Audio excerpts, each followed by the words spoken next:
Okay, ito at sunod-sunod 6 hanggang 8 putok ang narinig natin mula doon sa bus. Actually, Faye, kausap ko itong si Captain Mendoza through RMN at saka yung uncle na si Michael Rogas. May hinihingi itong demand.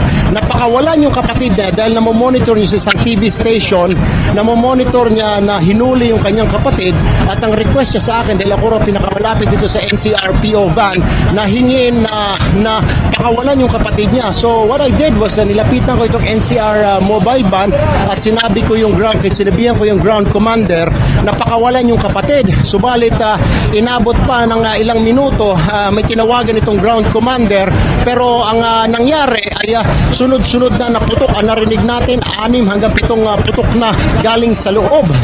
So parang tinuluyan niya yung kanya sinabi na papatayin niya ito mga hostages na ito. Pagkatapos ng 6 na putok galing sa loob ay nagputok naman itong mga operatiba ng MPD dahil tumatak sa itong bus na ito. Binaril nila yung gulong para ma-flat. So ngayon immobilize itong gulong ngayon, pero hindi natin malaman kung si Captain Mendoza ay buhay pa doon sa loob o ilang mga hostages ang buhay o patay dahil wala na tayong communication sa mga oras na ito. So aalamin natin at wala pa ring movement dito sa mga pulis or yung mga tinatawag natin mga SWAT.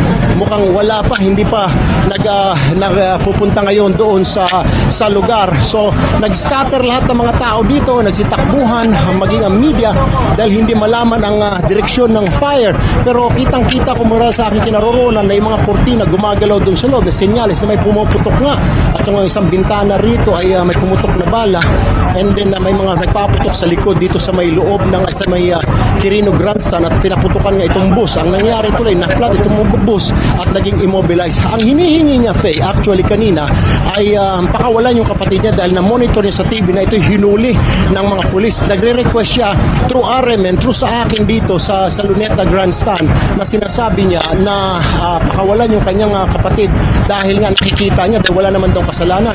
Nagbigay siya ng 5-minute na deadline. Kung hindi mapakawalan yung kapatid niya ay pagbabarilin niya yung mga hostages niya sa loob. So after 5 minutes nilapitan ko yung ground commander si Colonel Bernal. Ay ang nangyari ay sinabihan ko si Colonel Bernal na siya ang ground commander dito at kagad naman itong sumunod at may mga tinawagan siya, subalit medyo mabagal yung responde.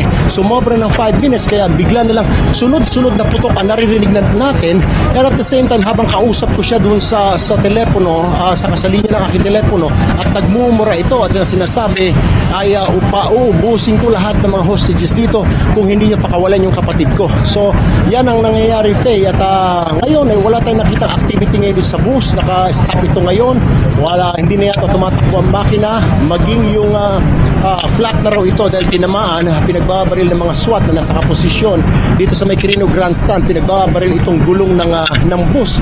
So kanina nga ay hinihingi niya through sa cellphone na lumapit at kausapin ko siya. Subalit walang ngayon yung driver, ayan yung driver. Oo, yun yung driver bumaba yung driver, ayun nandoon sa kabila. Oo, nandoon yung driver sa kabila. Oo, lumabas ng bus yung driver.